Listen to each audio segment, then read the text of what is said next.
Hello everyone, welcome to my channel mom blogs. ఈరోజు వీడియోలో మునగాకు ఫ్రై ఎలా చేయాలో చూద్దాం. దీనికోసం మునగాకు తీసుకున్నాను. మునగాకు పుల్లలు లేకుండా బాగా తీసి శుభ్రంగా కడగాలి. సో ఇవి 2-3 టైమ్స్ బాగా కడిగి పక్కన పెట్టుకున్నాను. ఇప్పుడు ఒక కడాయి తీసుకోవాలి. ఈ కడాయిలో ఒక 4-5 స్పూన్స్ ఆయిల్ వేయాలి. ఆయిల్లో జీలకర్ర వేయాలి.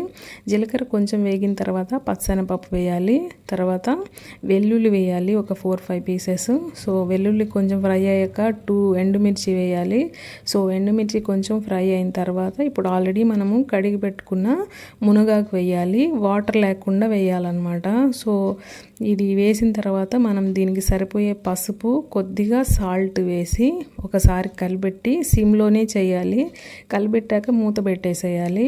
సో సిమ్లోనే ఉడుకుతుంది అనమాట. దీంట్లో మొత్తం వాటర్ అంతా వస్తుంది. సో దాంట్లో ఉన్న వాటర్తోనే ఈ మునగాకు అంతా ఉడకాలి. కంపల్సరీ ఇది మాత్రం సిమ్లోనే ఉడకాలన్నమాట. ఇప్పుడు ప్లేట్ పెట్టేశాను కదా, ఒక 5 మినిట్స్ తర్వాత చూద్దాము. సో దీంట్లో వాటర్ వచ్చింది కదా, సో ఈ ఆకులో ఉన్న వాటర్తోనే మొత్తం ఉడికిపోతుంది. సో మళ్ళీ ఒకసారి కలిపెట్టేసి మూత పెట్టాలి. సిమ్లోనే మనం ఫ్రై చేయాలి. ఈ లోపల మసాలా ప్రిపేర్ చేసుకుందాం. దీనికోసం వేరుశనగపప్పు, శనగపప్పు, పచ్చి కొబ్బరి వేసి ఇది ఒక పేస్ట్ లాగా చేసి పెట్టుకోవాలి. సో మునగాకు చూద్దాం ఒకసారి.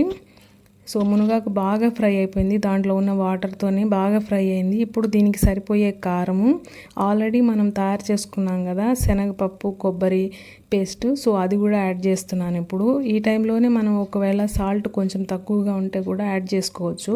సో ఇదంతా వేసి బాగా ఫ్రై చేయాలి. మునగాకు అనేది కంటికి చాలా మంచిది. వీక్లీ వన్స్ కంపల్సరీ తినండి. మీ పిల్లలకు కూడా అలవాటు చేయండి. సో వీక్లీ వన్స్ అయితే కంపల్సరీ నేను చేస్తాను దీన్ని. మీరు అప్పటికప్పుడు ఫ్రెష్గా తెచ్చి చేసుకోవచ్చు, లేదా మునగాకు కొంచెం మీరు వాడిచి ఫ్రిడ్జ్లో పెట్టి కూడా వాడుకోవచ్చు. Thank you everyone. Please subscribe to my